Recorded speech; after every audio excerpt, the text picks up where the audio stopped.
Okay, so let me do a quick poll. How many people have been in Unstructured Data Meetup before? Whoa, we see some old good friends. And welcome all the new friends. So my name is Jiang Chen. I'm the head of ecosystem and developer relationships at Zilliz.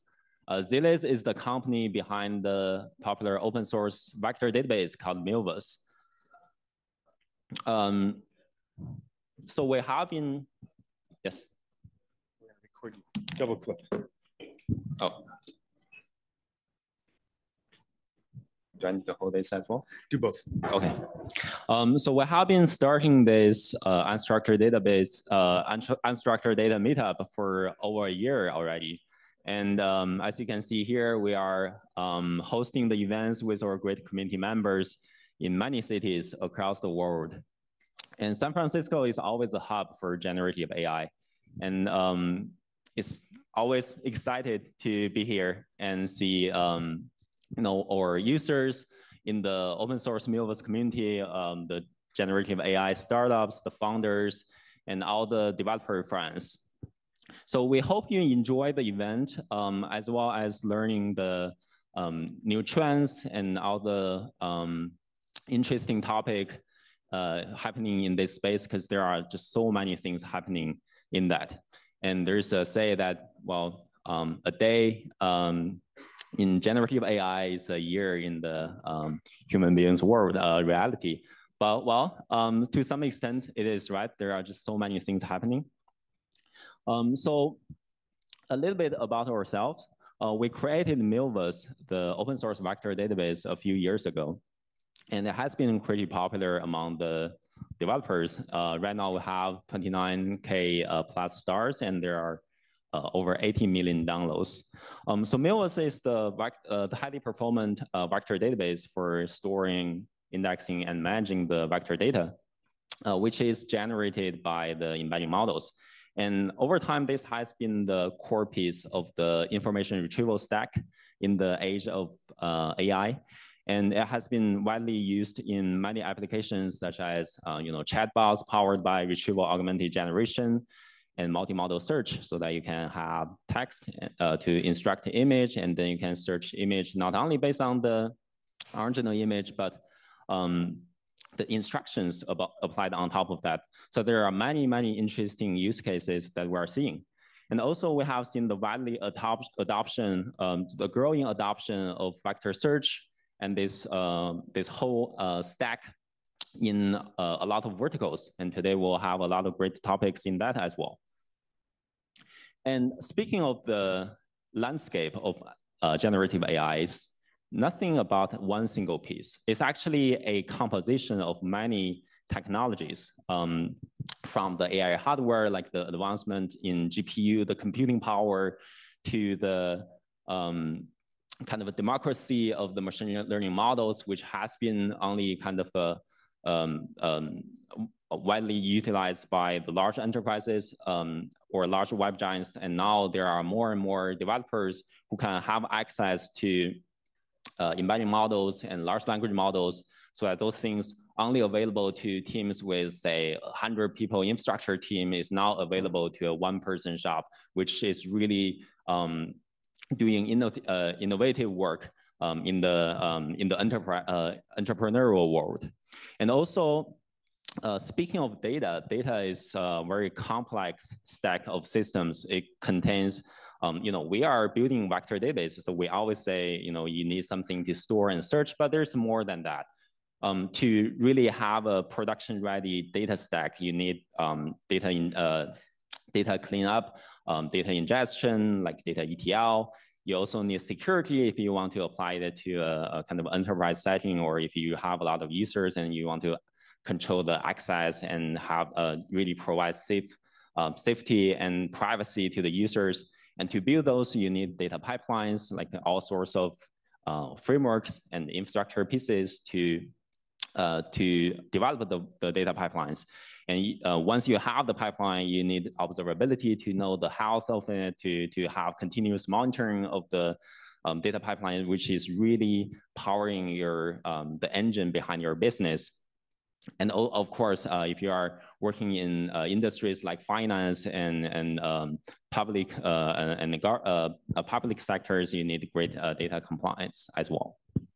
So as a company focused on vector database, we want to foster a community where we have the developers and entrepreneurs and all of the friends to come together and share the topics, share the learnings in this great journey, and we want to eventually foster innovation in this Gen AI space because it's so exciting. And also, we would like to encourage collaboration between you so that if you are looking for a co-founder or you are trying to hire your first engineering employee, we would also like to provide a space so that you can share the information and we can have the community to help you. And also, we always want to encourage transparency. So if there's any feedback, please feel free to raise that to us so that we can do better next time. So so here on the left, that's the QR code for the open source Milvus project. So we'll have a raffle at the end of this unstructured data meetup, so that if you can kindly visit our page, GitHub repo page, and give us a star, you will automatically enter the raffle. And we hope you can win the great prize, which is a bunch of Milvus swag. Who doesn't like swags? Okay, so. And also, Milvus, the open source Milvus project is actually one of the member of AI Alliance who co-hosts this event with us today here. So before I really kick off the party, can I really have a short piece of freestyle? Is anyone objecting that? Okay, I see no objections. Okay, Unstructured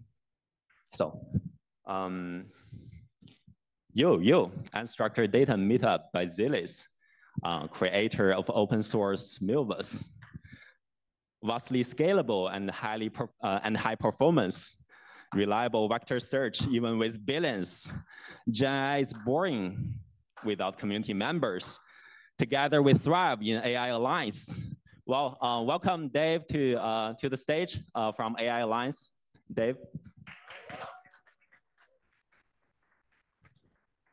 Thank you. That's pretty impressive. Back in my college days, maybe I'd throw down some tile and start spinning. No, I wouldn't do that. All right. Thank you very much, Jiang. That was really fun to follow.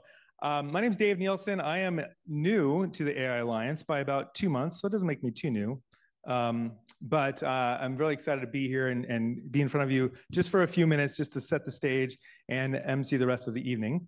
I'm going to just share with you a few things about the AI Alliance. How many of you have actually heard about the AI Alliance before this event? Raise your hand. Okay, maybe about a quarter of you. That's great. Okay, well, that's what we're trying to do is spread the word. And I'm just going to share a few things about the AI Alliance. First of all, what are we? Well, we were formed around the idea of open models. Okay. Both IBM and Meta have a big interest in making sure that everyone has access to models, that there's not just one or two companies running away with the show. And so open source is a great way and able to involve lots of different companies. And so our goal is to do as it says on the screen here, but I really want to focus on when you're building models or using models that you're using them in a way that's safe, secure, and trustworthy. All right, because that's what large companies who want to use generative AI, they need that in order to be able to use the technology in their solutions. Okay, and so that's really what we're about. But it's not just big companies, it's also small companies who also want to, startups that want to collaborate with the community. And you can follow us if you like on Twitter. It's @thealliance_AI. We're now at over 120 companies, and most of them are large, but like I said, there's some smaller startups in there as well. Names that you would know, like Hugging Face and LangChain and Llama Index, etc.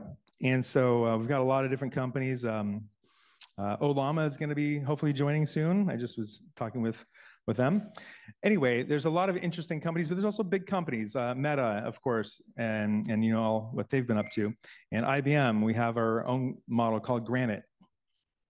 And of course, companies like Zilliz and Neo4j, some vector database companies. There's a bunch of companies. There's also research organizations, universities, Ivy League schools all over the world, not just the US, all interested in research and collaborating with each other. So there's going to be a lot going on. We're fairly new, but we're just getting ramped up. So please keep an eye on what we're up to, and hopefully we'll find something to share with you in the near future that you'll find interesting. The different areas, just real quick, that we are focused on are education, like I said before, trust and safety, applications and tools. This is basically all the different open source projects generally that you will need in order to build models, clean up your data, all that kind of thing. Hardware enablement, that means helping models and hardware to work together, so you have a choice. And of course, the foundation models, there's a lot of interesting work going on there. There's, as you know, there's very few very large successful open source models, but there's really going to be a long tail of models that are focused on different areas, and we're seeing a lot of activity there. And then advocacy. We recently ran a open source AI demo night over here at Shack 15, where we showed off all the different open source entrepreneurs using open source, because there's some legislature in California going through the government right now that could have an impact on your ability to use some open source. If you want to see some of the projects we have going on, we have an open repo at the AI-Alliance. Go check us out on GitHub. And one such project that is really, really early stage, but I wanted to share with you because I think it applies to all of our members and perhaps you as well. Once you get to the point where you've built an application that is using a model and you need large amounts of data, sometimes it can cost you just as much money to clean up your data as it takes to actually use the data, or I'm sorry, train your model or fine tune a model. It can be very expensive to clean up your data. And so we have a project that we're working on right now. It's with IBM. But it is going to be an affiliated and possibly core project within the Alliance. And it's basically a bunch of modules that you can use in a pipeline to send through and clean up your data. So if you want to look for privacy information, or perhaps harmful language or code, or if you want to simply dedupe your data, that kind of thing, this is not only meant to do all of those things in open source modules, but also to do it at scale. And right now, you can scale it out on Ray. And we're also working on doing that with Databricks. Yeah. So this is a project that we have a workshop coming up. If you want to find out more about it, we actually have a hands-on workshop. We're partnering with Zilliz with their open source project called Milvus, and basically showing you how you can take data that's you're just pulling off of a website or from, I don't know, S3 bucket or something, and put it through the pipeline and then put it into a vector database. And then you can then have like a chatbot or some other application using that data. And that's on September 21st down in Mountain View. So back to the Alliance, we have lots and lots of working groups. There's probably something for you there. So if you're interested, or maybe your company is interested in joining, you can go to our website. If you go to thealliance.ai/community and go click on the collaborate section, you'll get to a page where it shows all those different options. Okay. And there's going to be a lot going on. Again, we're just getting started. This week alone, we are sponsoring 4 events in the Bay Area, and we do them around the world too, but the Bay Area is where we have the critical mass right now. And so those are events, of course, this one. And then tomorrow we're at the AI conference just over at Pier 27, I believe. And then on Wednesday down in San Jose, there's an AI summit. It's associated with Intel, but we're sponsoring that event as well. And then on Thursday, there's another event back up here, Alexi's event. And where is that, Alexi? Where will that be? Right here. Of course, right here. Where else would you be, right? Okay, so thanks. And yeah, so with that, I think I'm done with my part of the talk here. But I just wanted very quick. Did I miss anything? Is there anything that you guys have, like some obvious question that you have that I can answer real quick? Is there anything that you have about the AI Alliance? Okay, now also is Anthony here. Oh, you have a quick question? Yeah.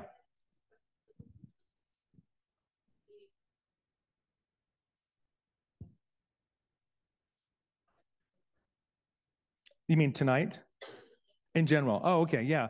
So the AI Alliance is definitely cuts across. So the question was, is the AI Alliance generally for like AI engineers, or is it for a broader spectrum of professions? And it's definitely for a broader spectrum of professions, especially when you think about things like, well, like trust and safety, all that kind of thing. That definitely cuts across a lot more than just engineers. In fact, I would argue that here in Silicon Valley, we really don't think about trust and safety early on, do we? So it's something that is very important, however. So, but it's not just that; it's education. It is how product market fit sometimes, because we have like this open source project. We're definitely looking at how it fits into the market right now. So I think there's a lot to benefit by participating.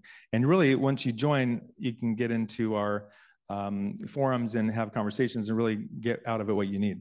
Yeah. But definitely more on the professional side of things. Yeah. Okay. With that, is Anthony here? I don't think Anthony has made it back yet. Okay. So all I'll say on Anthony's, he's my boss. So obviously want to give him a shout out if I can. But the AI Alliance was founded initially by IBM and Meta, and it's a really interesting combination of companies, as you can imagine. Meta is just blowing the doors off open source large language models, and really in an incredibly impressive way.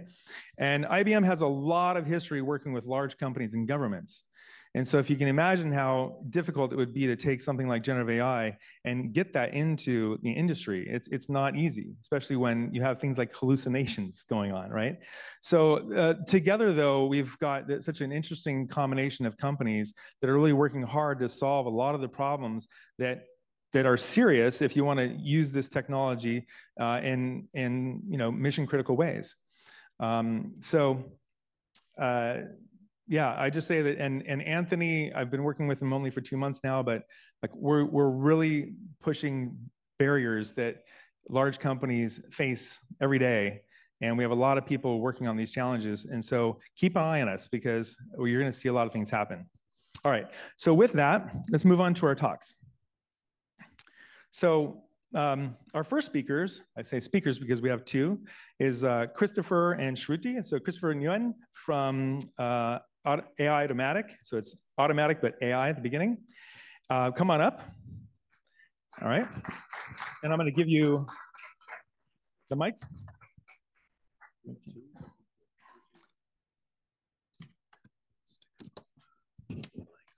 Oh, okay. Oh, good idea. Yeah. All right, we're innovating on the fly here with double mics on the microphone. Very good. Thank you. All right, so I'm going to turn it away. I will just, by way of introduction, share that. Go ahead and connect.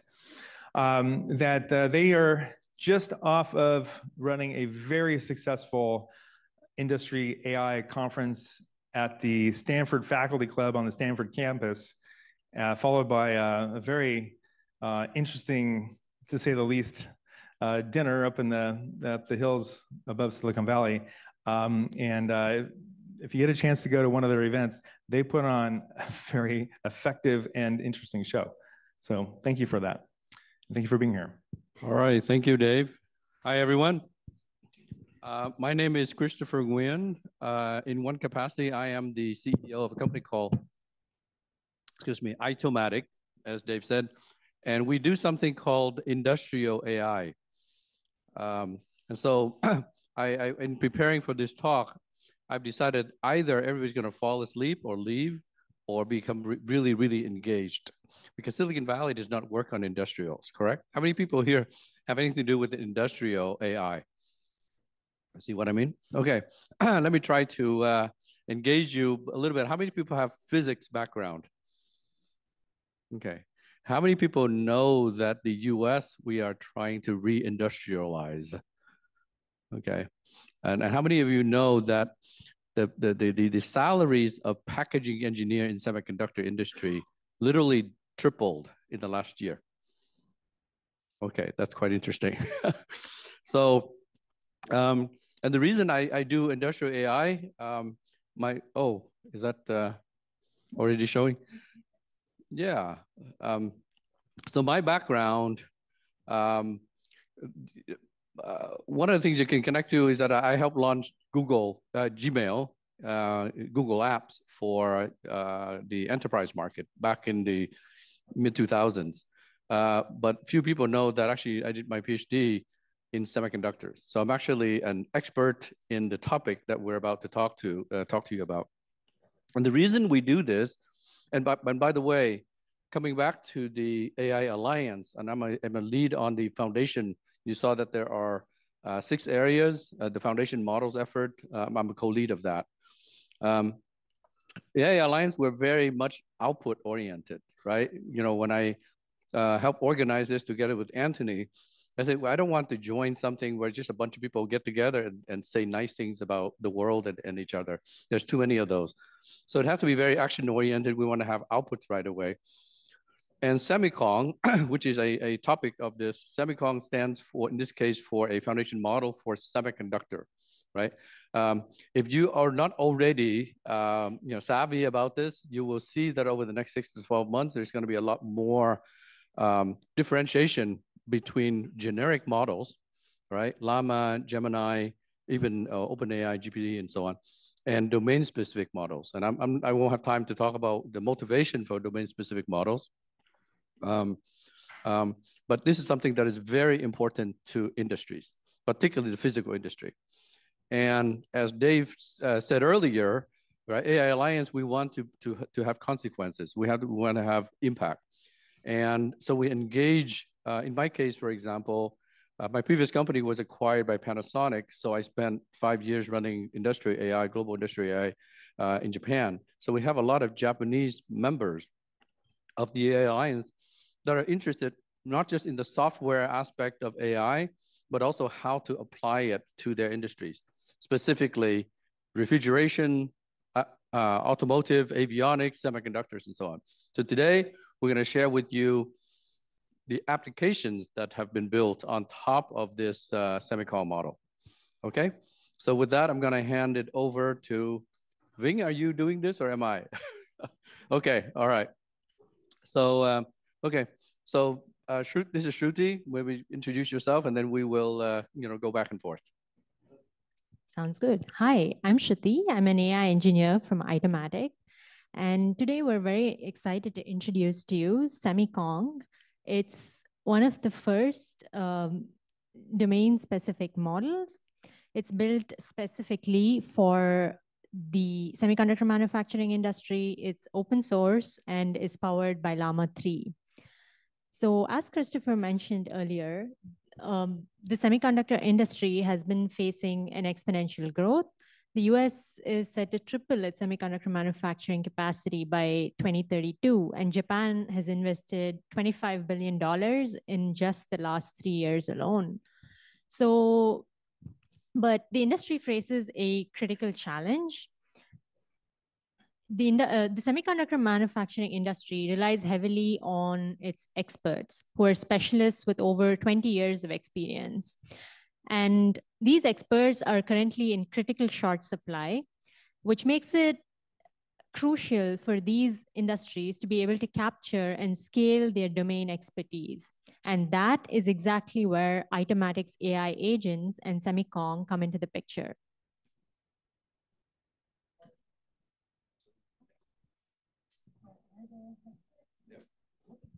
So in this context, I am the domain expert. And as Shruti mentions, it turns out, and if you think about foundation models today, in order to make them actually useful at a level where they can actually solve problems, right? Beyond just question and answer, In an industry like, say, semiconductor, let's take an etcher, right? RIE, reductive ion etcher. You may ask GPT-4, how to do something, and it's going to give you a whole bunch of answers that look very advanced. But think of it as a fresh PhD kind of level of knowledge. A lot of stacks that comes out, but it actually doesn't have the experience, right, of someone that's been in the industry working on that particular piece of equipment for 20 years. And so that is the kind of expertise that we need to encode, not just in the model, but also in the systems that surround it. So Shruti is going to show us an application that has both the deep knowledge of semicon for a semiconductor, but also the application above it that has some very equipment-specific knowledge that has somehow been injected for the purpose of that particular piece of equipment. So let's imagine that I'm not an AI engineer, but a semiconductor etching process engineer. And my team and I are facing a very specific problem that requires a lot of expert knowledge, both specific to semiconductor manufacturing and specific to my company to solve it. So let me pose this to our agent here and then ask and see what it has to say. So, okay. So now let me come back and give you more context. So let's say I work at a leading fabrication company where we've taken on a contract to build the next generation of 3D stacked chips. My team and I have been working 16-hour days for the past 2 weeks, but we're nowhere close to achieving the necessary smoothness of a silicon surface that we need to achieve the target requirements of our contract. But why is this? Semiconductor manufacturing is an incredibly challenging process. It requires a deep knowledge of the physical and chemical interactions involved. It requires extreme precision and cutting-edge technology. We're manipulating materials on an atomic scale. Typically, my team and I would spend hours on analysis or wait until we have access to an expert in my company to help solve this problem. But today, we have with us an etching advisor from Aitomatic. This is an AI, domain-specific AI agent that's built on top of Semicon. So, so essentially, it's a version of me. What we have here is a process called chemical mechanical polishing. So what you see on the screen is what's a wafer, right? That's where IC chips are made. And by the way, as you think about this demo, I want you to note the unusual aspect. Again, when you apply this to the industry, after we announced Semicon at Semicon West at the Moscone, that was just in July, the whole industry lit up. Jensen Huang was interested, right? And sort of told his team to go find out what was going on. Applied Materials, Tokyo Electron, these are names that you may not be familiar with. Certainly you know TSMC, Samsung, all want to apply this. And it turns out company that we've been working with, Tokyo Electron, has been working with us on this for over a year and a half. So what you're seeing here are things that are actually in field testing. It's not some abstract thing that with a demo that we just put on here. So the CMP on the left-hand side, what you can see is a wafer. The fact that you can see a rainbow on it, right? Essentially what you're seeing refraction of light coming, hitting the wafer surface and then bouncing back out. And the fact that you're seeing a rainbow means that the thickness of the film on top of it is non-uniform. If it were uniform, you wouldn't see a rainbow, correct? And so the goal is to polish it down in such a way that, of course, you can have much more sophisticated measurements, obviously, but just a human eye can just look at that and say, well, there's non-uniformity on that wafer. And so Shruti is gonna, pretend to be a fresh PhD engineer, and she has knowledge about the process, but does not have enough experience about what are parameters, how do I tune the knobs, and so on, just to get the recipe that I want. And by the way, one more thing that I would stress is that most of us think about semiconductor processing as a very precise engineering effort, which it is, but is extremely, extremely human expertise dependent, right, and hard work. And so this is essentially the heavy lifting of that expert labor is being offloaded to this application. So as you can see here, this AI agent, the etching advisor, as I will call it, has given me a detailed and comprehensive response. It mentions multiple approaches like wet chemical etching, chemical mechanical polishing, and dry chemical etching. And it gives me the pros and cons of each process, and it gives me a set of evaluation criteria that enables me to choose one process from these. This is because Semicon has been fine-tuned on data that is specific to semiconductor manufacturing, textbooks, articles, research papers, and industry best practices. It's powered by Llama 3, but it has been but this fine-tuning allows the solutions that it generates to be able to be informed by knowledge that's specific to semiconductor manufacturing. So now let me try to leverage this agent to actually develop a solution for the problem that my team is facing. So I will ask it to recommend a detailed procedure for me to actually perform the chemical mechanical polishing approach that it has mentioned.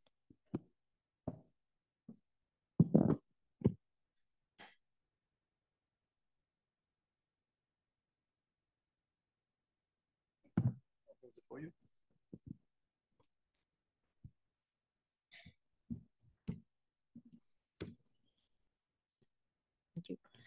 So another important aspect, as Christopher mentioned, is that semiconductor manufacturing is very expert specific.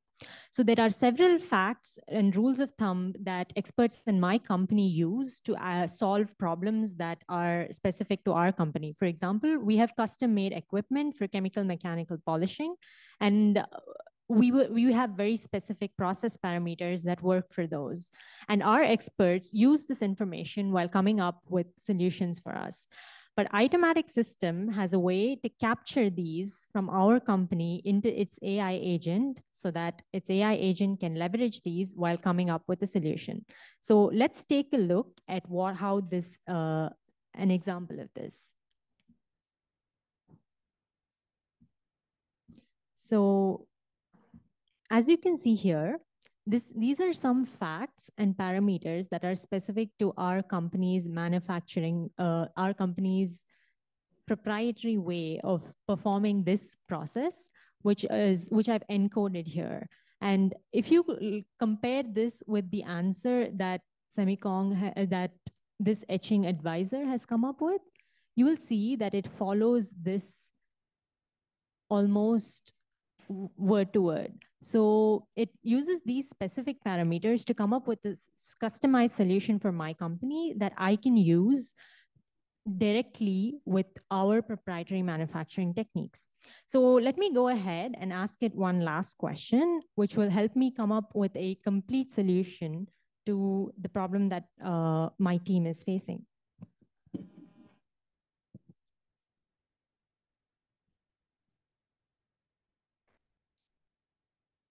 And by the way, I stress again that you're seeing an application that has a neurosymbolic engine on top of a model, and that's how it can reason and it can plan through what is the right recipe. This is actually like cooking.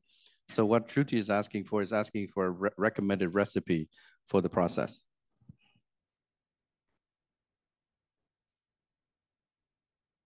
The other dimension along which Aitomatic's framework captures knowledge is expert plans.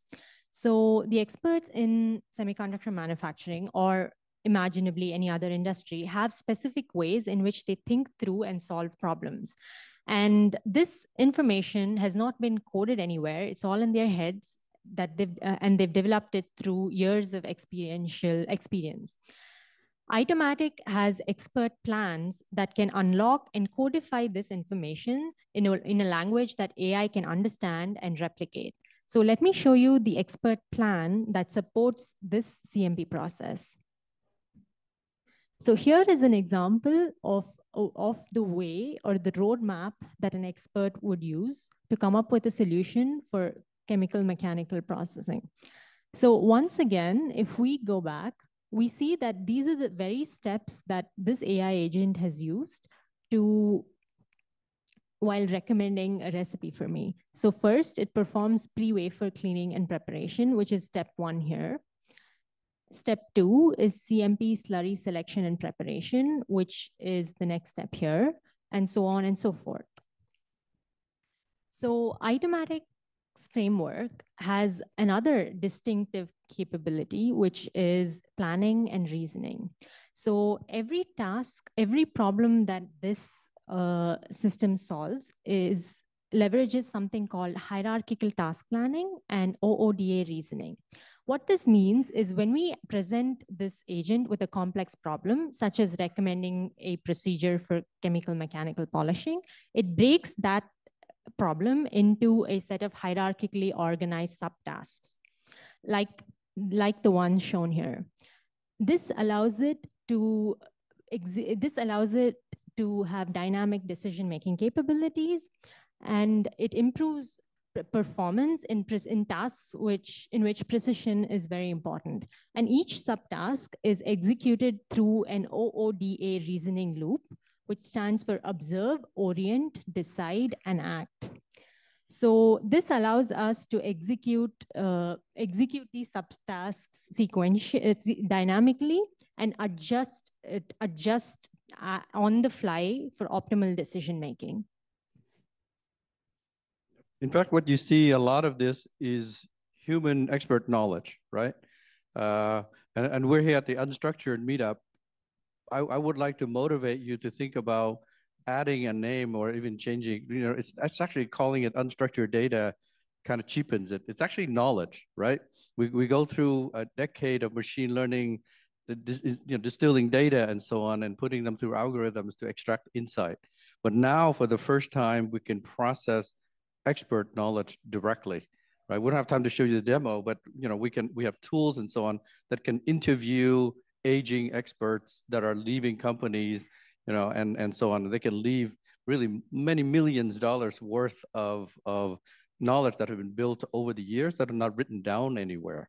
And what you're seeing here, the plans, all those things actually came from them, right? And in industrials, we do not want creativity. How many people here have come to that stage?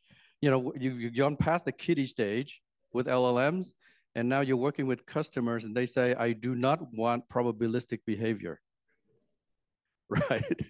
Right? So that's why you need this deterministic behavior that can come only outside the LLM. Of course, a lot of people are trying to work and fix the problem, somewhat, with some vain effort in trying to fix it within the LLM, but we firmly believe the solution is actually outside of that.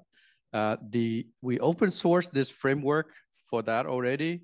It's something called OpenSSA. The S is called Small Specialist Agents. We apply it primarily to industrial problems, but I don't see any reasons why you can't apply it to your digital problems, right? And we have the owner of that project, Ving, sitting in the audience here. As far as the Semicon model, we did that work as part of what I said earlier. We want the AI Alliance to have concrete output. And so Semicon was conceived, worked on as a result of collaboration among 3 companies: Aitomatic, Tokyo Electron. If you're not familiar with Tokyo Electron, think of them as Applied Materials down in Santa Clara. They're competitors with each other. And FPT. It would not be possible without the AI Alliance, right? Because companies don't naturally share expertise and resources in this manner. And so the Semicon effort was done, conceived, executed, and released, within months of the creation of the AI Alliance. Anything else? Okay, with that, so just remember OpenSSA. Of course, we're going to open the floor up for questions. Ving is here to answer the question about the application layer, and Shruti is going to, essentially can field your questions about Semicon, the model as well.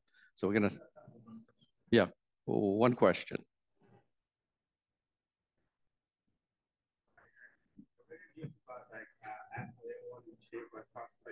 Application cost like $3 million. If that they use your product, like how much cost you can save for? Oh, okay. So the question is, what's your name? AT. Okay. AT said that the Apple M1 chip cost $8 billion to develop.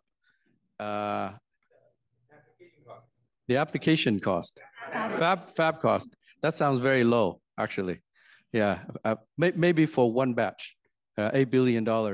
If relative to 8 billion, if they use this, how much would it be reduced by? If I give you the full answer to that, I have to think through the logic of it. I won't give you a quick one, but essentially, a lot of the cost of the loss of expertise is amortized over time. How many of you know that TSMC actually has started to build in Phoenix, Arizona? Right. How many of you know that TSMC has also started building around the same time in Kyushu, Japan, which is outside Taiwan? Okay. How many of you know that in real time, the project in Phoenix is failing? And the one in Kyushu, Japan is succeeding wildly. Same technology, same cash, this is the same company. So it's a very interesting experiment in history that we can see. What's the difference? Yes, yes, exactly. And you don't have to just believe me. You can, it's now public knowledge, you can read about it. So that would be my answer to you. Without the expertise, I don't think the dollars, $8 billion can be, it's 8 billion down to say 4 billion. I think it's the inability to do it at all, right? So I think strategically the US, we're trying to, when Mark Andreessen says, let's build again, this is let's build again. We're not bringing back low cost manufacturing when we say let's build again. So I think we have to address the challenges that we have. So I would say, with this, it's the difference between being able to do it versus not being able to do it at all. I think that's the enormous cost. Okay, with that, I'm gonna hand the mic over to Mike. Great, thank you very much, Christopher and Shruti, thank you. Okay, what stuck out of my mind in that is I can just imagine somebody who's been working in a industrial company for their entire career, and they're getting ready to do their exit interview. And the company says, we'd like you to take all of your knowledge and share it. And he goes, let's see, how much can I charge them for this? I can just imagine somebody just sitting down and charging a lot of money, like retirement-like money, for that person to share their knowledge with the company that they've been working for all these years, but he's earned it, right? Or she's earned it. So that's interesting. I like to see those opposite of Black Mirror examples, right? The ones that have the positive outcomes. All right, so our next speaker, thank you, I'm sorry, come on up here. We got Zhuo Li, the CEO of Hydrox.ai. I had the pleasure, go ahead and set up your laptop here. I had the pleasure of visiting them over in their offices down in Silicon Valley, and they're a small, nimble, exciting company, and I'm gonna let Zhuo take it over from here. Thank you. Thank you. Hi, everyone. My name is Zhuo. I'm the founder and CEO of a company called Hydrox.ai. This company works on AI safety and security. So basically, we empower AI safety and we build safe AI. So today, I'm going to talk about safety evaluation of LLMs in the high-stake domains. So I think everyone, at least you heard about safety evaluation. Probably you checked out a bunch of the leaderboard, dashboard, benchmarks, so on and so forth. But probably those only apply on the SOTAs, some closed models, open source models, and so on and so forth. But probably it's hard to tell that which one is the source of truth or which one that you can trust for the long term. So here we are working with AI Alliance as well as IBM to propose a evaluation framework where people can leverage to help them with the model evaluation, specifically for the domains. But first of all, I want to talk about some background of this space as alongside the AI waves. So generative AI has to be useful before we talk about safety and security. So of course, today we are gonna more talk about the safety stuff, security more about adversarial attacks, prompt injection, jailbreak, tap pair, those kind of stuff. We're gonna skip. But today we're gonna focus on the safety related stuff. Alongside algorithms, computing power, and data, there are so many use cases has been landed pretty well infrastructure-wise. That's where people can have the empowered landing and adoptions. Vertical-wise, so people are using this in various domains, such as healthcare, banking, insurance, education, so on and so forth. to reduce the cost and increase the efficiency of productivity. Also applications, right? There are tools and information sharing, entertainment related stuff. Of course, the company power, where people leverage a bunch of the company's resources for the inference, fine-tuning, and training. But today we're gonna focus on the verticals, which are the domains. Why is that? It's because they have the real world problems, and those are very specific, where we can directly work on those to solve a specific problem. But that's more about the domain. How it looks like in the AI safety and security space. So back to 2023, I think everyone is familiar with the very big wave where generative AI was growing really fast. But back to then, people probably talked about the buzzword of the safety, security, and those stuff, but people barely spend a lot of time in depth working on the AI safety and security stuff. So back to the, in this year, so we have been working on a bunch of the safety-related issues, security-related issues in terms of the risk identification and mitigation. And that's mostly about the very generic topics. For example, the model itself, the applications, the cloud hosting providers, the SaaS things where people can integrate and easily leverage those for their use cases in a very generic point of view. But people barely spend a lot of efforts and had a lot of successful landing scenarios in the domains. For example, BFI, banking, financial insurance, education, a bunch of others. And that's where we are gonna focus on this because they have so many private domain data. They have so many use cases. And that's where we want to help them to leverage or adopt the generative AI more and more, and where they're gonna use those in a safe way. Because of this, we work with AI Alliance and IBM to propose a project called Comprehensive Evaluation of Large Language Models in the high-stake domains. And basically, we have one objective or goal. We want to ensure that LLMs meets the standards for accuracy, compliance, and ethical responsibilities. There are two challenges. So I won't read this out, but there are two main challenges that we want to address within this effort. Number one, the lack of the benchmarks. There are a bunch of the benchmarks outside, and probably you saw some of those, and probably not all of those are updating frequently.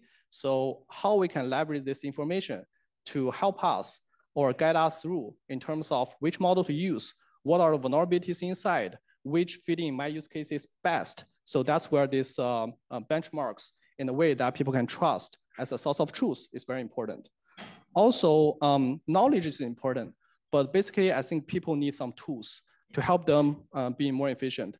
So how we can create those necessary tools alongside this kind of the effort where people can directly use those tools to help them get the understanding and help them address the issues and help them to get into the adoptions, what they're looking for is also very important. So these are the two challenges we're looking to address. And of course, we have a bunch of things we want to achieve, and based on which we're gonna work on something, deliver something, and provide something in the end. But there are two very important things I want to mention here. Number one is when we're working on the domain-specific ones, domain expert is very important. It won't be something that's super generalized and everyone can work on those easily. Domain input, domain experts input is kind of critical for this effort to be successful. So that's where we backed by a bunch of the domain experts and the real world applications. That's gonna help us to guarantee the results of this effort. Number two, this is kind of the industry first recommendations. So probably you check something on Hugging Face, probably you check something from the Stanford, probably check something from other website. But we want to have the aligned understanding of this effort. In the end, if that's something that people agree upon and people can really gain value from it, that's kind of the successful story. And also for the highlights, we are gonna focus on the existing pre-trained models. Eventually, we want to cover everything, but we have to start with something first. So we focus on the existing pre-trained models at the very beginning. And based on which we will provide a bunch of the attacking method, that's where I list here, as well as the content categories where we're gonna support and cover. For example, misinformation, bias, sexual content, so on and so forth in the initial version.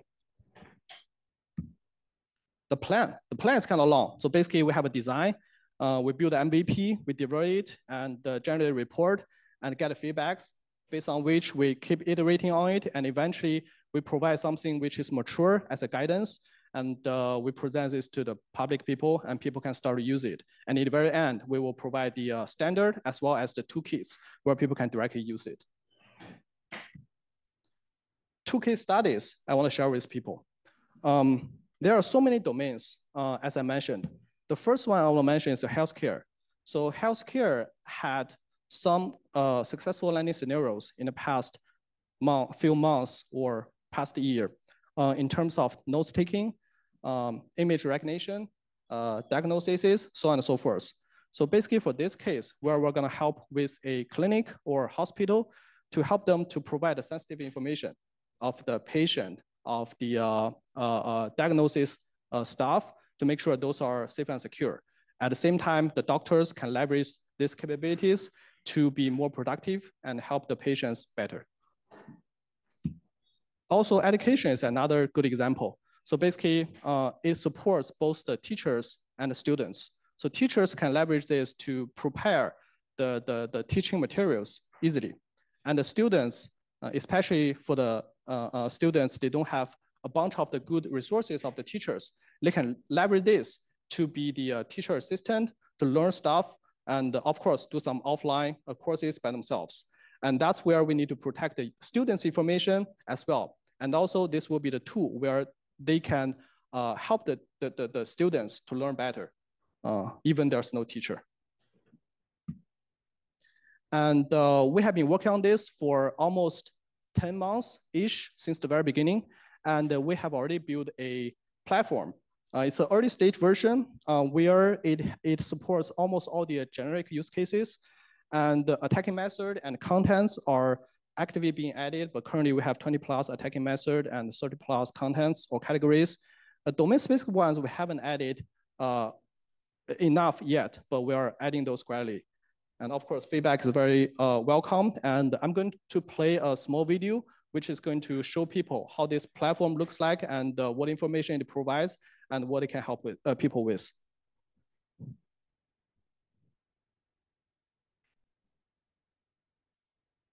Actually, it has sound, but probably I'll mute it. Basically, this is a platform where people can start evaluation, and you can pick the model which you want to evaluate against. And of course, you need to pick like how many categories you want to run against. Statistically, if you only run one, probably the result is not super guaranteed. But if you run like more than 1,000, the result will be very much converged. And this is one of those examples based on what is a data type, blah, blah, blah. And that's the input and output. And based on which we get, I cannot scroll it down, but it's here that we show the safety score, the probability, the confidence level, and also the rationale that why we think this is a skill or not. And after we run a bunch of the evaluations for every model, we will have this type of the reader chart where people can see the performance of a model from various angles. So for this one, if you're talking about overall safety stuff, so we have the sexual content as whatever. So in the end, I will put the QR code. If people are interested, you can just scan and play around with it. It's free.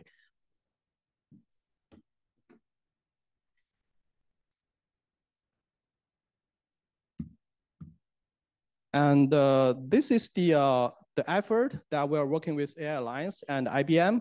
So these are the roles and the responsibilities. I won't read it out. But if people are interested in this effort, welcome to join us or at least speak with us. So we definitely need more people to work with us, especially the domain experts. A little bit about who we are, because we talk about what we did and what we are working on. So a little bit background of who we are. So we are Hydrox AI. We're working on AI safety and security. So I talk a lot about the safety stuff, but we are also very strong in terms of the security stuff, in terms of the red teaming, attacks, mess up with the models, or distill data from the models, or RAG or vector database, and a bunch of others. And also we provide solutions to help people to prevent those from happening. So these are some stuff. And this is a team. We have a very strong team with a bunch of the traditional hackers and strong engineers. So in the end, if you have any questions, feel free to ask me. Also, we have 2 QR codes.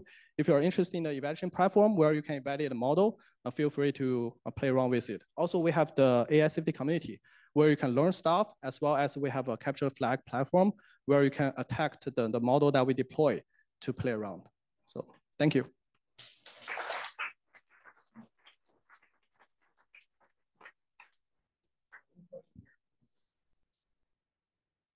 Oh, I think that's you.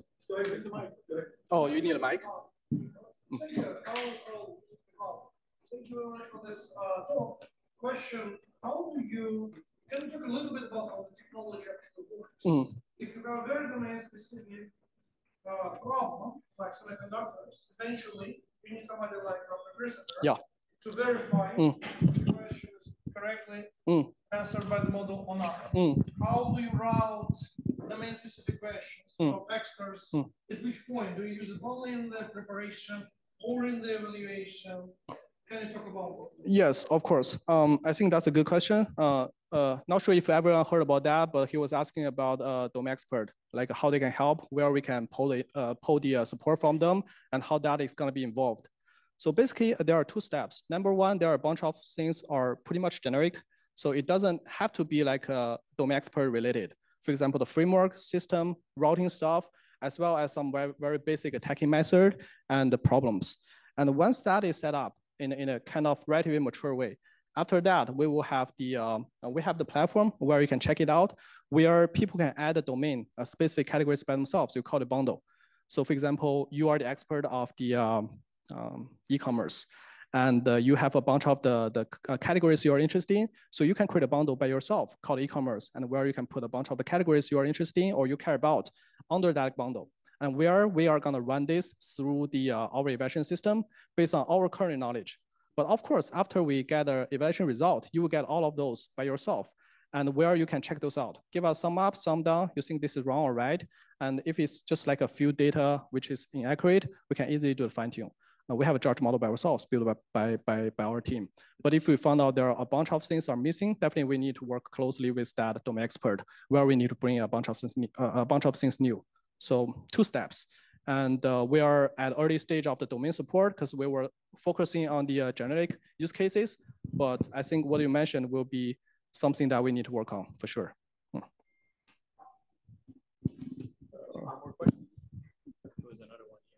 Where? We'll take a question or two. Yeah. Okay. I don't know who is first, but we'll go with you. I saw that on your slide you had like 2 industries, healthcare and education, and I'm curious if you could speak about like a particular use case. Maybe if you have like a pilot partner, or what would be like the specific use case of like using your product by a company. In terms of the partner name, I'm not sure if it's okay to share, but I can talk about the use cases. So I think I mentioned a little bit about the healthcare. I think those are specifically for the doctors. So basically, doctors, they have limited amount of time, but they need to work on a lot of things and face unlimited amount of the patients. So I think people know that note taking is one of the things take majority of their time, 40% or 60%, I don't remember exact number, as well as the, so probably you take some, I don't know, CT or something to get images, and people need to read those images. And of course, people need to do some diagnoses. Some of those are super complicated, some of those are easy, but where is the best use of the doctor's time? That's where the model can help with. But that's not what we're working on.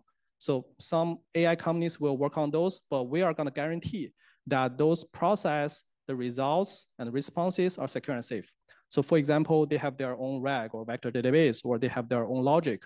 We are gonna help them make sure that through the API, the input and output, upstream, downstream are secured. As well as they have some private domain information, we need to make sure those information won't be distilled out to leak the sensitive information from the users, patients, or probably the hospitals. So that's where we're gonna support with. And I think at least the diagnosis is a very strong need where we can work with the doctors to make sure that at least they can leverage this to increase their productivities in a secure and a safe manner. Okay, was there one more question? Okay, question. One more question. Thanks. What best-in-class percentage accuracy have you observed in these high-stake domains? So basically, when we are talking about the this kind of the core metrics, we normally don't use the accuracy, but of course we have such a number. It should be very high, but based on our ground truths and the golden rules, it has to be high until someone, that's why we open it where people can give the sum up and sum down or inputs to make sure that we are not the only source of truth. We take the inputs, but based on our stuff, based on our knowledge, of course, we make it to a super high accuracy. And based on that, beside that, we also care more about attack success rate. That's where we have something that we know this is malicious. For example, safety issues, and where we have those as the comparison, something that we can compare with in our database, where whatever the results that we have, we will compare with that. But beyond that, we have something called the judge model.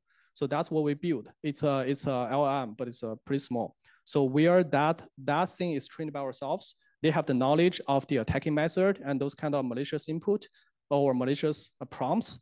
So it learned from it. So if we believe that judge model is very smart and very well trained, so this model should be able to recognize any attacking method and any malicious output or prompt.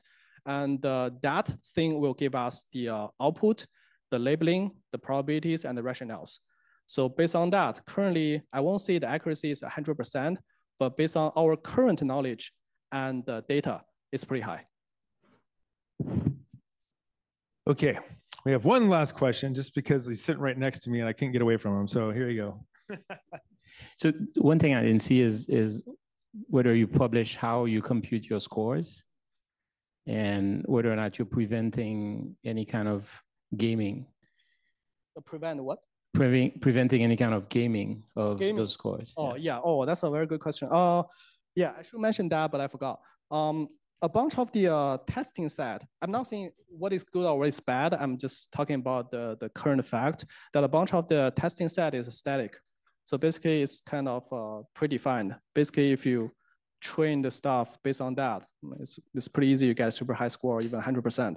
So basically, our data set is dynamic.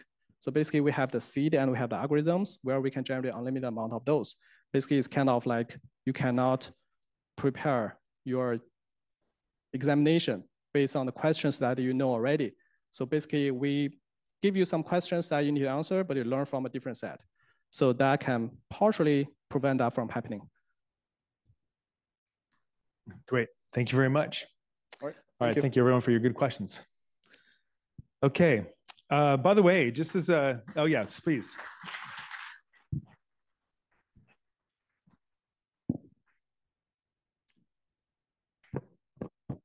Again, I was just wondering if it was still true. I had a friend of mine say, oh, I'm involved in safety issues around generative AI.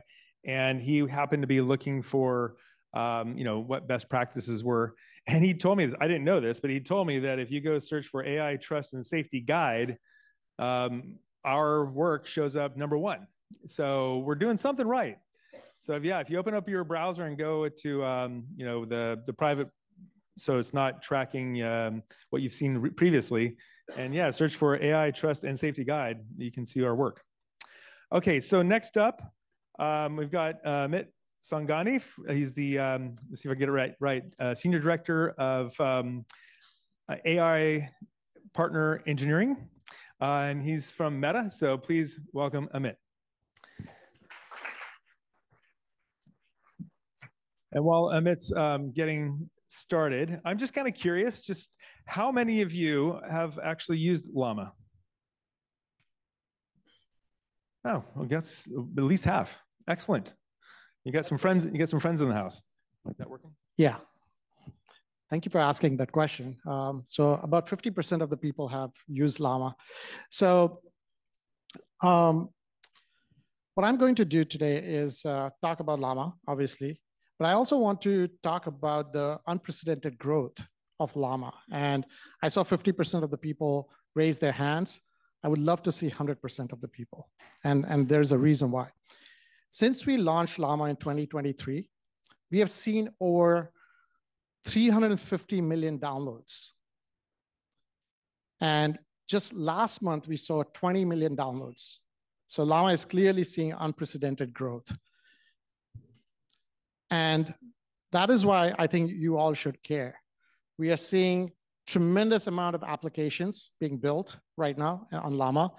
And I want to talk about how these models are built. This is an intro. This is not an advance. So most people should be able to get it. But I also want to go into details around the architecture and how we built Llama. The foundation of Llama is open source. And I'm going to talk about why we open source all of this, why it's beneficial for developers, Meta, and the world.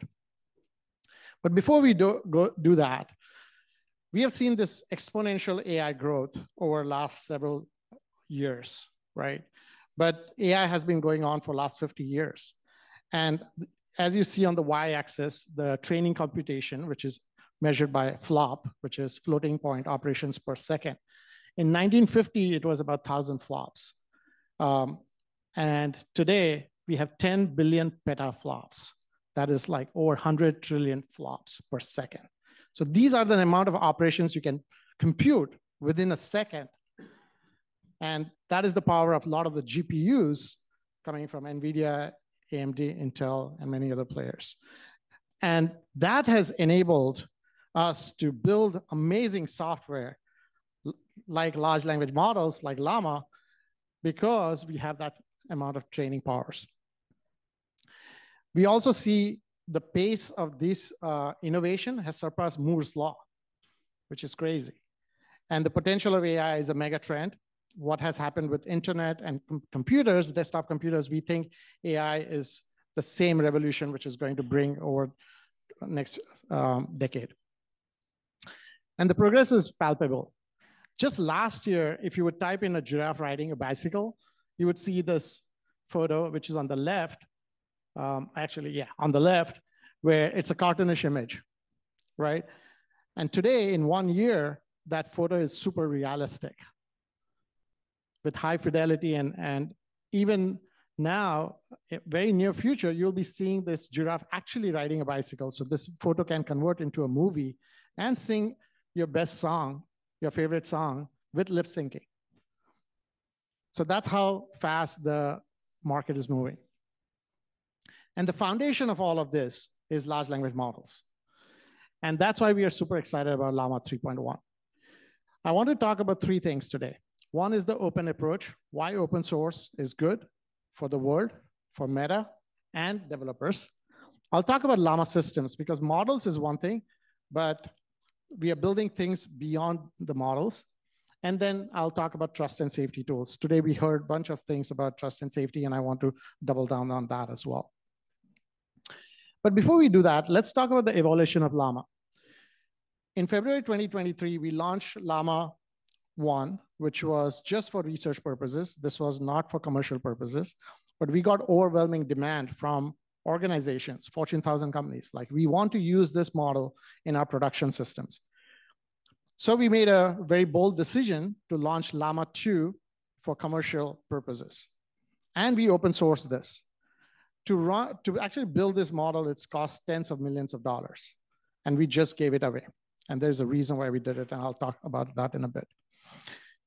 After launching Llama 2, we saw that there were popular use cases like code generation, code analysis. So we launched Code Llama with larger context window, where people can take entire files of code and actually put it as an input prompt. And we also launched Purple Llama, which was our first trust and safety Llama Guard models and CyberSec evals. We launched Llama 3 this year in April 2024, the 8 billion parameter model and 70 billion parameter models. And they were far more advanced models than what we launched in Llama 2. In fact, the 8 billion parameter model for Llama 3 was actually better than the 70 billion parameter model for Llama 2. And July 2024, we launched another version of our models, which are, again, better performant than 3.0. But we also launched the 405B model, which is the largest model, open source model we have till date. Now, the first fundamental question, which is in everyone's mind, why is Meta open sourcing all this, right? We have spent tens of millions of dollars around it. We fundamentally believe that open source AI is good for everyone, starting with developers who can take these models and fine tune it, train it, distill it, and use it wherever they want. companies who want to protect their data and does not want to give it out through an open AI or open API, they can actually still use Llama and launch it or deploy it on-prem and still use it without worrying about where their data is going. And we need a model which is efficient and operational. And that is only possible if you open source and you have the community building on top of the open source. We have seen Grok actually run these Llama models at 50% more efficiently within just 24 hours after we launched, and at much lower cost than GPT-4. Now, this is beneficial for developers, clearly. What is in it for Meta? As you all know, Meta is in the business of consumer apps. We want to build the best experiences for the consumers. And to do that, we want to make sure that we are not dependent on anybody else's core infrastructure technology, such as LLM. So we want to have access to the best technology. We want to make sure that we are not locked into the competitors' platforms, which is what happened in mobile space. Only 2 major companies are running those mobile operating systems. And we are succumbed to what they tell us to do as developers, right? And so that constrains the creativity we can bring to our consumer apps. And there's a side benefit for us. When all this innovation and contribution happens, we get to use it for free. So imagine we have thousands of engineers working on this, and we don't have to pay them, right? So that's the advantage for Meta. And the world. Open source AI, we fundamentally think is more transparent, is more safer, and is widely scrutinized, which is good, because when you can scrutinize it, you will find issues, and there will be people, including Meta, who will fix it. Open source will also ensure that more people around the world have access to the benefits and opportunities of AI. Any developer sitting in India or Africa should be able to download these models and build on top of it. It should not be constrained to some large tech companies in Silicon Valley.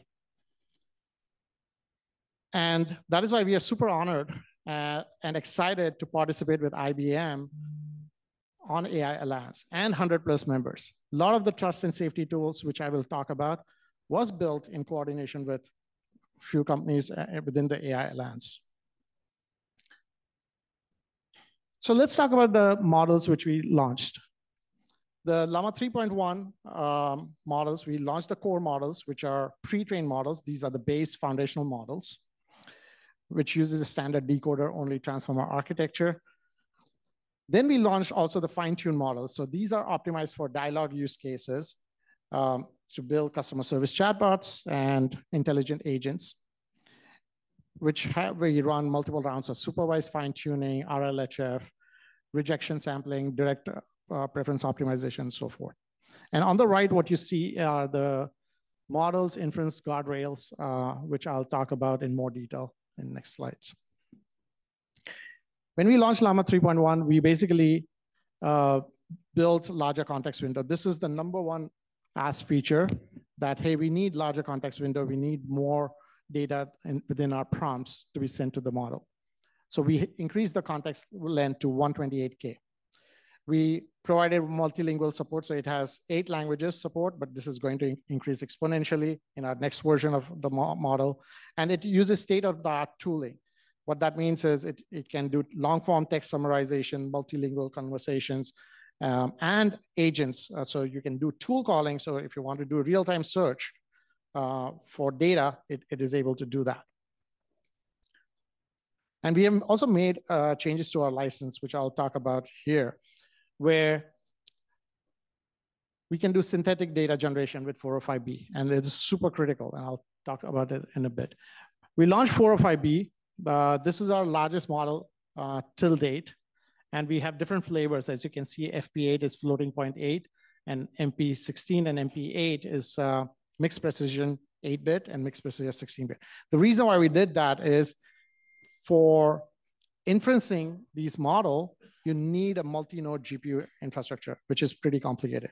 So if somebody wants to serve this model through a single node, they can still do it with MP8 or FP8.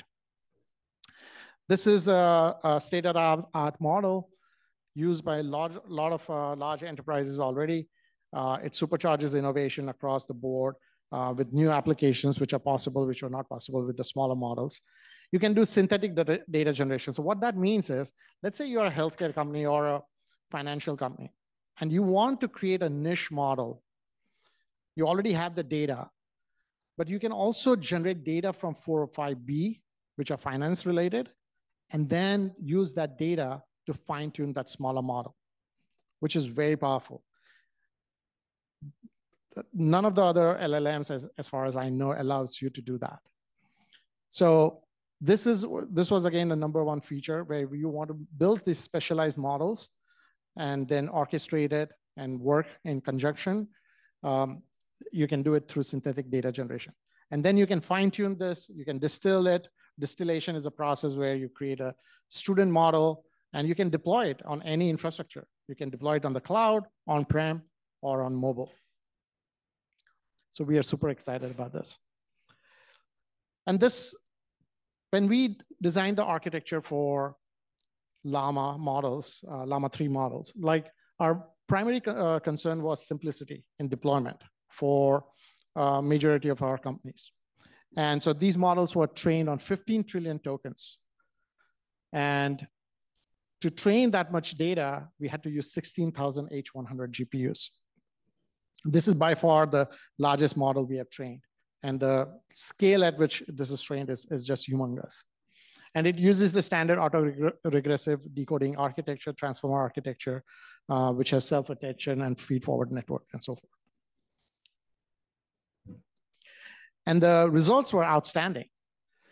As you can see here, we basically did a benchmark testing across 150 different data sets. And we found that Llama 3.1 stack ranked very well against GPT-4 and Claude 3.5 Sonnet, which are world-class models available right now. And as you all know, we talked about this, just industry benchmarks is not enough.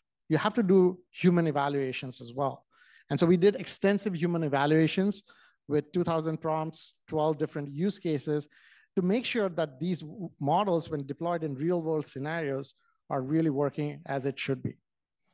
And again, as you can see, the human evaluation results are pretty good compared to our other models out there. The Llama ecosystem is flourishing. We have, on day 1, when we launched these models, we had all these partners from cloud service providers like Databricks, AWS, Azure, GCP. All of them had the models available for their clients. We also had partners like Dell who are building an on-prem solution with this model as the foundation layer. And we have IBM, whom we partnered across PyTorch and Llama models. And all these models are available within their infrastructure as well. Then we have global system integrators whom we leverage to target Fortune 1000 companies. So a lot of these Fortune 1000 companies who need more detailed help in architecting, designing the GenAI applications, they are basically using Llama as well. And it's very important for these models are at the foundational layer, which is just sitting above the bare metal. So you want to make sure that these models work efficiently. So we partner with all the silicon partners like NVIDIA, AMD, and Intel. And what you see here, so models is one thing, but we also need other services like fine-tuning, RAG, data generation, and distillation, and so forth.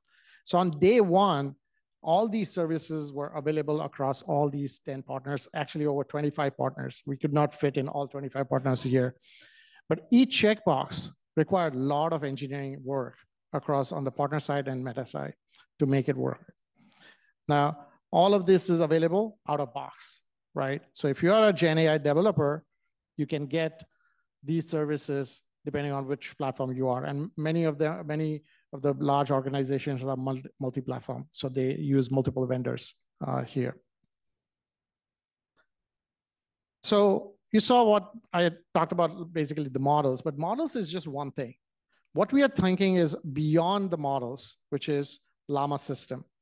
Our vision is to go beyond the foundation models to give developers access to a broader ecosystem, and that gives them the flexibility to design and create custom offerings. So I'm going to talk a little bit about the Llama system. So when we launched 3.1, we actually launched 2 GitHub repos as well. One was called Llama Stack RFC, and RFC stands for Request for Comments, and we have got almost dozens of comments on there. But our foundational understanding, reason to do this was we want to build and bring comprehensive set of APIs for developers who are building on top of our models. And these APIs will really define the orchestration layer of how these models will work in real production environment. As you can see here, there's all these steps, like from data sets to fine-tuning to aligning to evaluation to inferencing and monitoring. All of these steps are required to build a successful Gen AI application. And Llama model becomes the foundational piece. And so we plan to come up with API interfaces, which is on the left, which you see here. And then we basically expect companies to build different adapters on top of these APIs. So we are not going to build the adapters. We are just going to define the interface and open source all of this so that companies can build adapters and verticalized distribution. So think about Linux, what they did with Linux operating system compared to Unix. And the second GitHub repo is where we build the sample apps, the demo apps on how it will build. So if you are building an agentic application, you will have a user send in a query. There'll be an executor piece here in the blue, which will be basically all these services. And there'll be an orchestration layer. And there'll be a large language model like Llama. And then you can be able, in general, you should be able to call an external tool like Google search. So if you're searching for something which is recent and Llama does not have that, then you should be able to call that in real time, or a calculator if large language models cannot do complicated math calculations, right? So this is the whole vision around this. What you see in the video is one of the samples where it's basically asking to generate the matplotlib, I believe, and asking like a bunch of questions. And then it's basically generating the code for that. So let's talk about trust and safety. This is also very dear to our heart. When we launched our models, we want to make sure these models are safe to use.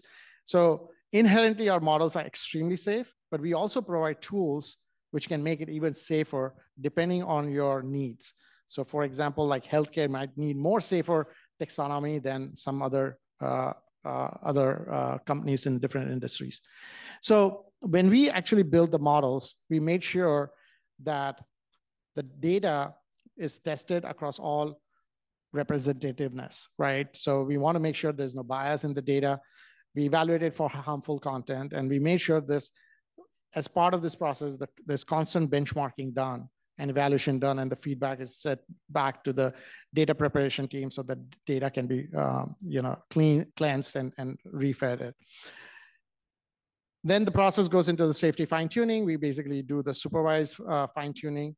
And then we partner with the red teaming experts. And these are cybersecurity experts. These are external companies, not inside Meta, who basically stress test the models and gives insights of how these models are performing. And then we basically iterate through the process again to make sure these models are extremely safe before we launch it. And we basically believe in open approach for everything. So everything which I've shown is all open source. There's nothing private to Meta. And especially for safety, we have partnered with ML Commons for their taxonomy and taken all the harmful categories, taxonomy for harmful categories, and deployed it in Llama Guard. We launched these guardrails and models. So Llama Guard is both input and output safety. So you have your LLM, which is the middle box, and then the blue, before the input prompt goes, it is going to the safety guard, going into the model, and then output, there is also a safety guard. So you can structure your system in such a way that you can have these additional layers of safety. And you can customize this completely. So these system safeguards is customizable. You can add taxonomy, you can remove taxonomy, and so forth. The prompt guard is to mitigate risk against prompt attacks caused by prompt injection or jailbreaking. The code shield adds support for inference time filtering of insecure code produced by LLMs. And CyberSec eval is a comprehensive set of evals for cybersecurity and safety evaluations. And so AI has been obviously a long part of Meta's DNA. And we believe AI can be beneficial for all when it's responsible, integrated, and open. And we have partnered with, obviously, AI Alliance members, but we have also many, many years of experience. The fundamental AI research team, which Jan LeCun started, is now 10 years old, and we have world-class AI researchers in that team. We have published 20+ system cards, which explains how AI powers experiences across Meta's technologies. We have 100+ members in AI Alliance, and we have open source 1,000+ projects. And some of the popular projects are PyTorch, Llama, React, and so forth.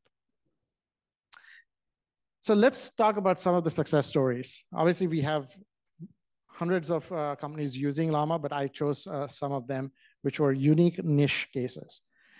So we have actually partnered with IBM on Watson X to bring Llama to Gen AI, Llama and Gen AI applications to Grammys. We have partnered with Niantic to build an AR game which uses Llama to enable virtual pets.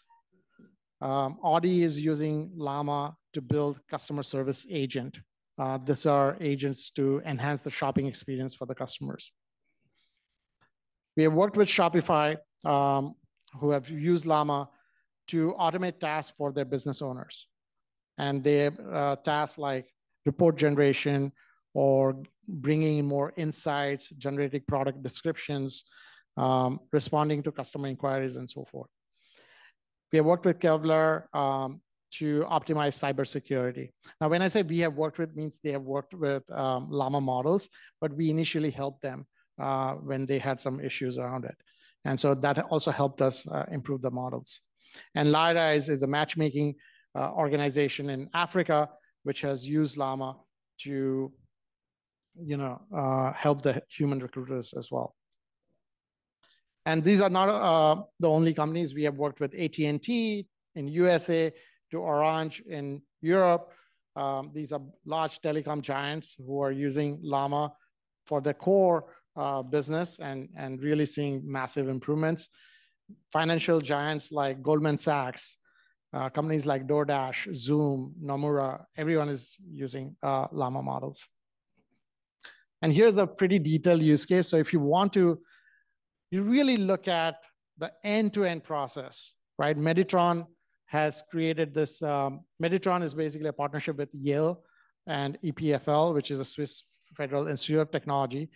They have basically shown how to democratize access of medical knowledge. And they took the Llama 2 models. I think they have just upgraded to Llama 3.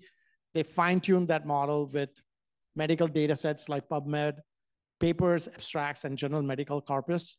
And they've created a model which is outperforming LLMs on medical reasoning tasks. And this is all open source in that URL. So if you just go to Google and search for Meditron and Llama, and you'll see that GitHub link, which you can go and see the entire end-to-end use case. So if you're interested in building a small Gen AI application or a large application for your company, this is the use case to follow.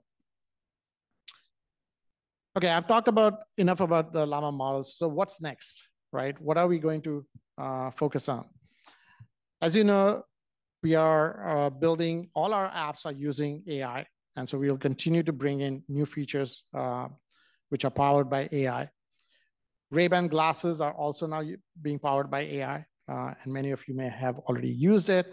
We launch a segment anything model as well, where you can get segments out of an image. And we are going to bring AI to MetaQuest as well. How many people have used Meta AI? Okay, a lot of people, which is good. Thank you. Last year when I asked this question, there were like less than 5% of the people. So I'm glad that people are using Meta AI. But Meta AI is very similar to ChatGPT, but it's free and you can use to generate images on the fly. As you type in, it will generate images. It's powered by 3.1, Llama 3.1. And you might have used Meta AI on WhatsApp as well. It's available on web and WhatsApp. And if you're using it on WhatsApp, it's now powered by 405B. So you'll see the difference in the quality of the answers you get. Llama models are powering all our consumer apps, so Facebook, Instagram, Messenger, and obviously WhatsApp.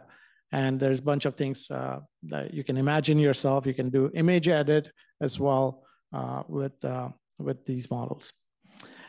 But the most interesting thing is the Ray-Ban Meta. So Meta AI will come on Ray-Ban Meta, where you'll be able to take any picture, but not only picture, what you see, you can just ask Meta to tell, like, what are you seeing right now? And it will be able to capture that and send it in real time to the Meta on our server, and then be able to give you the output. We are also very excited about the Llama Stack initiative.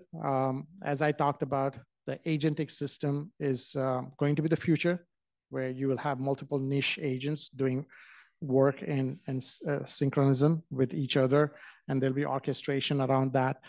We have already seen multiple workflows in large companies where the output of one model is fed as an input to the other model. And to build that, you need the full stack. So you'll have the machine, but the model, and then a bunch of libraries. So the libraries you see here, we have put in PyTorch. And then the whole tool chain, right? The services which we talked about, the fine-tuning, the inferencing, and so forth, which will allow developers to build these agentic applications. So that was my last slide. If you're interested, if you haven't played around with it, go to llama.meta.com, get started, and you should be able to download these models. There's how-to guides on how to use it.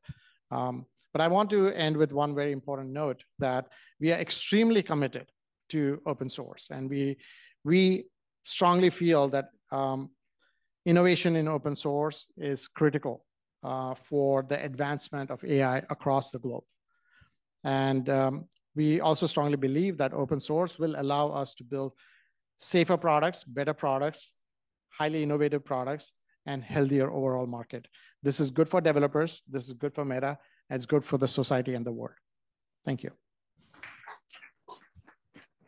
So we're going to wrap it up with this and go on to our next lightning talk. But I want to thank you very much for excellent thank you sharing knowledge today. Thank you. Okay, our last talk is a lightning talk. So this will be short. And this is Jed Patera. He's with IBM. He leads one of our AI Alliance working groups, specifically in the materials area. So for those of you who are wondering, where is AI in the rest of the world? Well, it's a big world out there, and they have a working group focused on it. So you look like you're set up. Okay, take it away. Yeah, so lightning talk, going to be super quick. I understand that I'm between you and networking and all of that sort of thing. But we started this program introducing the AI Alliance, and I just wanted to give you a brief example of some of the how, right? So what does a working group in the AI Alliance look like? What are we doing? How are we thinking about it? And I'm going to frame that in the context of materials. Part of the reason for doing that, and part of the reason this is interesting, is that materials data is diverse, materials data is unusual, and materials data is very irregular. So we don't have the same level of normalized data that we do in other domains. What that means is that we're doing things like exploring unusual model architectures. Rather than looking at single massive models, we're asking questions about when it makes sense to create models for individual modalities, and then what technologies we can use to either fuse or align those models, and how that can be effectively made use of for either latent representations or cross-modal inference. We actually just put out the first model that's associated with the AI Alliance Working Group from IBM. You can see the fellow who built the model up there on top. He's from our lab in Brazil. And if you're interested in the model, there's a QR code right there, or just approach me after the talk. But it is a relatively large, but not enormous transformer model. It can't be enormous because, as I said, this data is kind of irregular, it's kind of varied. And so we have to, be parsimonious about the scale of the models that we use. But it still gets state-of-the-art performance on a series of benchmarks on molecular properties. So that's just an example of tools that we're making available as part of the working group. We actually had our first monthly meeting this morning at the lovely hour of 7 in the morning. Just a warning for you. It's a team that works across the globe. And so we do have to accommodate everybody's time zone.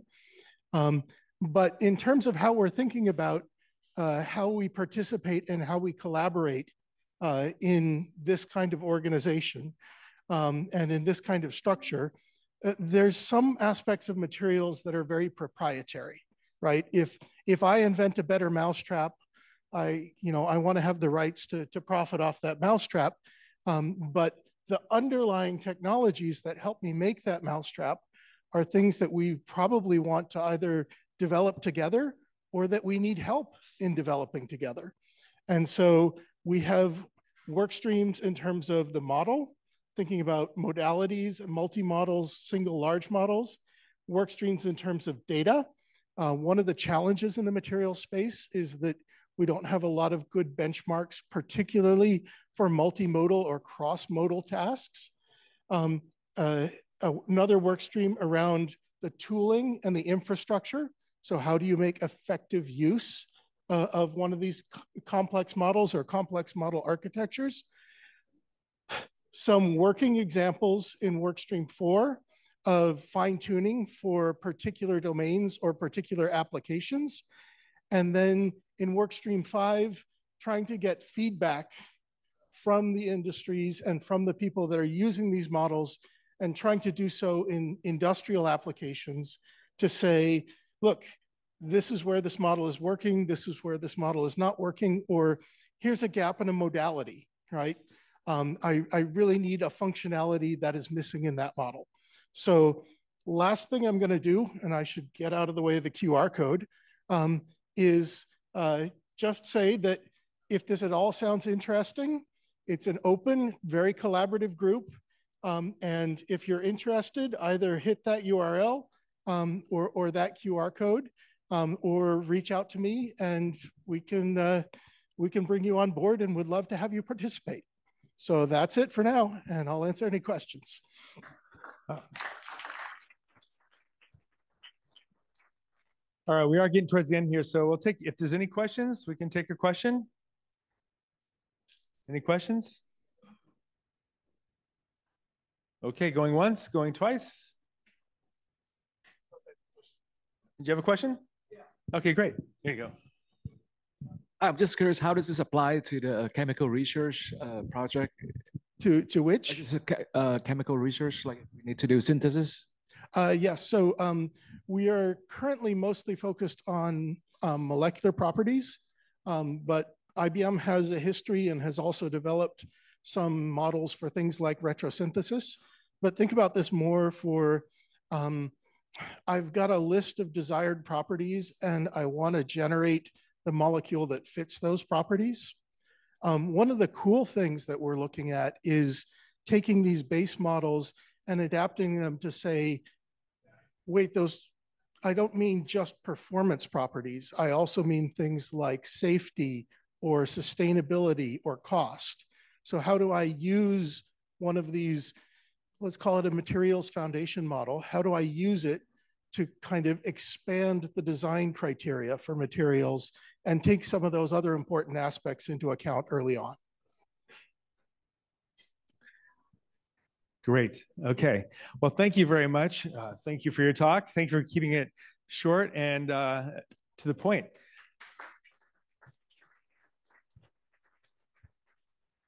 I do want to do one last shout out for those of you who stuck around.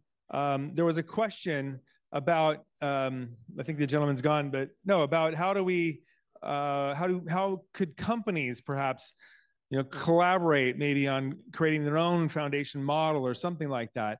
And while the AI Alliance would certainly like to help along with that, I don't think we have any exact plans for that right now, but we are starting to work on one of the most costly aspects of generating your own model, which is gathering the data and cleaning it up, making sure that you have the rights and the license to that data. It's very expensive to get all of this together, to clean up all that data. Sometimes the compute of that alone can actually cost more than the compute of training the models.